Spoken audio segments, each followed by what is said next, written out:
একই হয়তো বলে তীরে এসে তরিটোবা। এতিহাদে ৮০ মিনিট পর্যন্ত মনে হচ্ছিল জয় পাবে ম্যানচেস্টার সিটি। তবে প্রতিপক্ষ যখন রিয়াল মাদ্রিদ, শেষ ১০ মিনিটই তো সব বদলে যাওয়ার জন্য যথেষ্ট। আবারও প্রত্যাবর্তনের গল্প লিখেছে রিয়াল। হতাশায় ডুবিয়েছে সিটিজেনদের, সঙ্গে পেপ গার্দিওলাকে ফেলেছে বড় দুশ্চিন্তায়। প্রথমার্ধের পর দ্বিতীয়ার্ধেও আর্লিং হল্যান্ডের গোলে দ্বিতীয়বারের মতো লিড পেয়েছিল ম্যান সিটি। তবে ব্রাহিম দিয়াজের পর যোগ করা সময়ে বেলিংহ্যামের গোলে ৩-২ ব্যবধানের জয় নিয়ে মাঠ ছাড়ে রিয়াল মাদ্রিদ। হার স্বাভাবিকভাবেই কষ্টের, তবে এমন হার কষ্ট বাড়িয়ে দেয় কয়েক গুণ। সিটিজেনদের সঙ্গে এমনটা হয়েছে আগেও। চ্যাম্পিয়ন্স লিগে স্পোর্টিং লিসবন, প্রিমিয়ার লিগে ব্রেন্টফোর্ড, ম্যানচেস্টার ইউনাইটেডের বিপক্ষেও শেষ মুহূর্তে গোল হজম করে আক্ষেপ নিয়ে মাঠ ছেড়েছে ম্যানচেস্টার সিটি।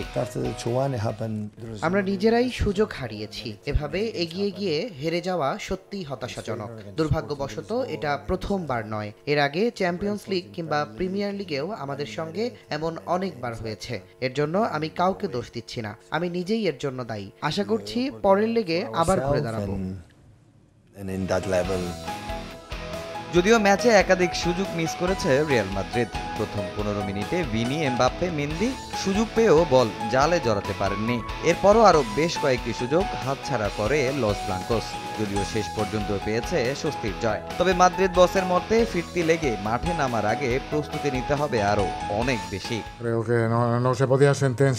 ফলাফল নিয়ে আমাদের খুশি থাকা উচিত। ম্যাচে আমরা অনেক সুযোগ পেয়েছিলাম, তবে সত্যি বলতে সিটিও দুর্দান্ত খেলেছে, আমাদের ঠিকঠাক আক্রমণ করতে দেয়নি। তাই এ বিষয়ে মাথায় রেখে দ্বিতীয় লেগের জন্য ভালোভাবে প্রস্তুতি নিতে হবে, আর এই ম্যাচের রেজাল্ট আত্মবিশ্বাস যোগাবে।